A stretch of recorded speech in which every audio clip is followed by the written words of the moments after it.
روئے اسٹوڈیو کے ہم سفر دوستوں کو رائے دانش کی جانب سے السلام علیکم۔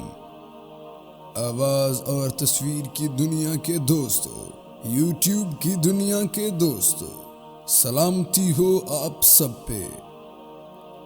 ناظرین محترم، سعادت حسین منٹو کے چند حقائق، عورت کے بارے میں معاشرے کی نظر۔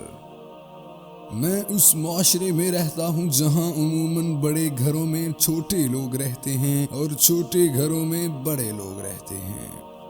ہم عورت اسی کو سمجھتے ہیں جو ہمارے گھر کی ہو، باقی ہمارے لیے کوئی عورت نہیں ہوتی، بس گوشت کی دکان ہوتی ہے، اور ہم اس دکان کے باہر کھڑے کتوں کی طرح ہوتے ہیں جن کی ہوس زدہ نظر ہمیشہ گوشت پہ ٹکی رہتی ہے۔ دنیا میں سب سے زیادہ سچ شراب خانے میں شراب پی کے بولا جاتا ہے، اور دنیا میں سب سے زیادہ جھوٹ عدالتوں میں مقدس کتاب پہ ہاتھ رکھ کے بولا جاتا ہے۔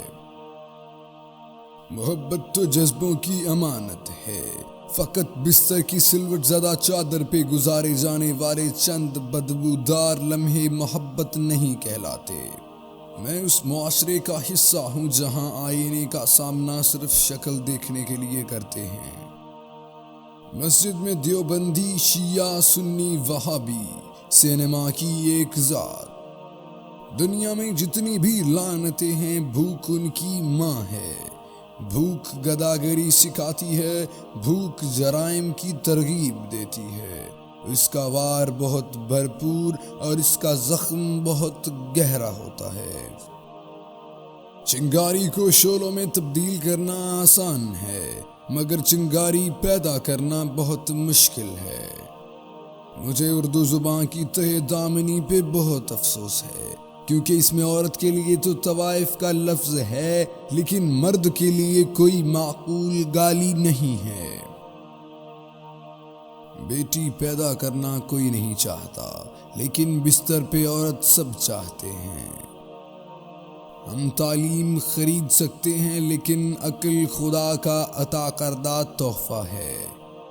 مختصر الفاظ میں زندگی کے متعلق صرف یہی کہا جا سکتا ہے کہ یہ ایک آہ ہے جسے واہ میں پیسٹ کر دیا گیا ہے۔ تم نے نہ کبھی محبت کی ہے تو جانو محبت اداسی کا دوسرا نام ہے۔ مرد بھی کیا عجیب شے ہے، بیوی میں طوائف اور طوائف میں بیوی جیسی وفائیں تلاش کرتا ہے۔ مرد کی قربت بھی عورت کے حسن کے لیے کتنی ضروری ہوتی ہے۔ اگر یہ معاشرہ کوٹھوں پہ جانے والے بے غیرت اور شہوانیت سے بھرے لوگ پیدا کر سکتا ہے تو اس معاشرے سے رنڈی پیدا کرنے پہ حیرانگی کیوں ہوتی ہے؟